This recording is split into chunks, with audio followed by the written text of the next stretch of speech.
ரொம்பவே healthy and டேஸ்டியான சென்னா மசாலா எப்படி பண்ணுறதுன்னு பார்க்கலாம். இதை நம்ம சும்மாவே சாப்பிட்லாம், ஸ்நாக் மாதிரி சூப்பராக தான் இருக்கும். பூரி, சப்பாத்தி, இட்லி, சாப்பாடு இது கூட வேணால் போட்டு சாப்பிட்லாம். கொண்டக்கல்லையே ஒரு 8 மணி நேரம் ஊற போட்டிருக்கேன். அதை இப்போது நம்ம குக்கருக்கு மாற்றியாச்சு. நல்லா ஆவி வந்த பிறகு வெயிட் போட்டோன்னா ஏதாவது அடைச்சிருந்தா கூட ப்ராப்ளம் இல்லாமல் இருக்கும். ஒரு 7-8 விசில் விட்டுட்டேன். இப்போ நல்லா சாஃப்டாக வந்துடுச்சு. கொஞ்சோண்டு கொண்டக்கல்லை மட்டும் இந்த மாதிரி தனியாக மாற்றிக்கலாம். மாற்றிட்டு இந்த மாதிரி டம்ளர் வச்சு மசிச்சுக்கலாம். சூடாக இருக்கும் போதே இந்த மாதிரி பண்ணிட்டோன்னா ஈஸியாக மசிஞ்சிடும். இந்த மாதிரி பேஸ்ட்டாக கொஞ்சமாக எடுத்து வச்சுக்கலாம். எண்ணெய் சேர்த்துக்கலாம். எண்ணெய் காஞ்சதும் பட்டை, கிராம்பு, ஏலக்காய், கல்பாசி சேர்த்துக்கலாம். 1 ஸ்பூன் சீரகம், 1 ஸ்பூன் சோம்பு சேர்த்து பொன்னிறமாக வறுத்துக்கலாம். இப்போ ஒரு துண்டு இஞ்சி, 6 பூண்டு பல் சேர்த்துக்கலாம். இதை கொஞ்சம் நேரம் எண்ணெயிலே வதக்கிடலாம். அந்த ராஸ்மெல்லாம் கொஞ்சம் போகும் அதனால். இப்போ 1 கப் சின்ன வெங்காயம் சேர்த்துருக்கேன். சின்ன வெங்காயத்தில் நிறைய ஹெல்த் பெனிஃபிட்ஸ் இருக்குது. டேஸ்ட்டும் நல்லாயிருக்கும். ஒரு பெரிய வெங்காயம், கொஞ்சமாக உப்பு, கறிவேப்பிலை சேர்த்து நல்லா வதக்கிடலாம். வெங்காயம் கூடவே உப்பு போடும்போது வெங்காயம் நல்லாவே வதங்கி வந்துடும். இப்போ வெங்காயம் நல்லா வதங்கி வந்துடுச்சு. ஒரு 2 தக்காளி எடுத்திருக்கேன்.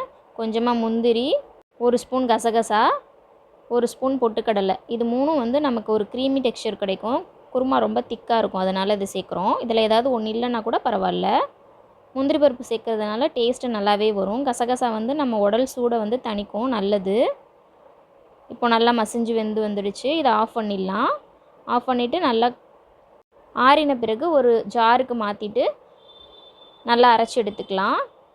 இப்போ ஒரு பேன் ஸ்டவ்வில் வச்சிடலாம்.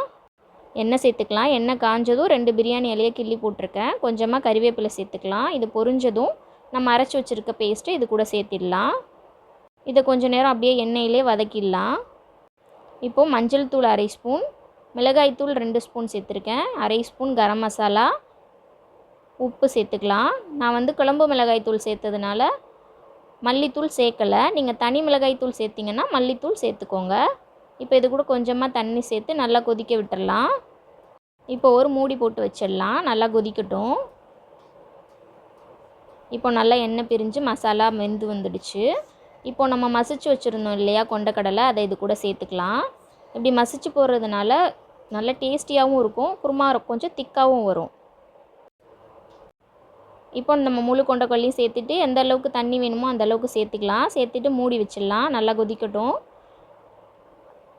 இந்த ரெசிப்பியை ஈவினிங் டைமில் செஞ்சு வச்சுட்டு ஸ்நாக் மாதிரி கூட கொடுக்கலாம். விரும்பி சாப்பிடுவாங்க பசங்க எல்லாருமே. இப்போது நமக்கு எம்மியான சன்னா மசாலா ரெடி ஆகிடுச்சு. இது கூட நான் கொஞ்சமாக சாட் மசாலா ஆட் பண்ணுறேன். உங்களுக்கு வேணும்னா ஆட் பண்ணிக்கோங்க, இல்லைனா ஸ்கிப் பண்ணிடலாம். இது ஆப்ஷனல் தான். இந்த ரெசிபி உங்களுக்கு பிடிச்சிருந்ததுன்னா லைக் பண்ணுங்கள், ஷேர் பண்ணுங்கள். நம்ம சேனலை மறக்காமல் சப்ஸ்கிரைப் பண்ணுங்கள். தேங்க்ஸ் ஃபார் வாட்சிங்.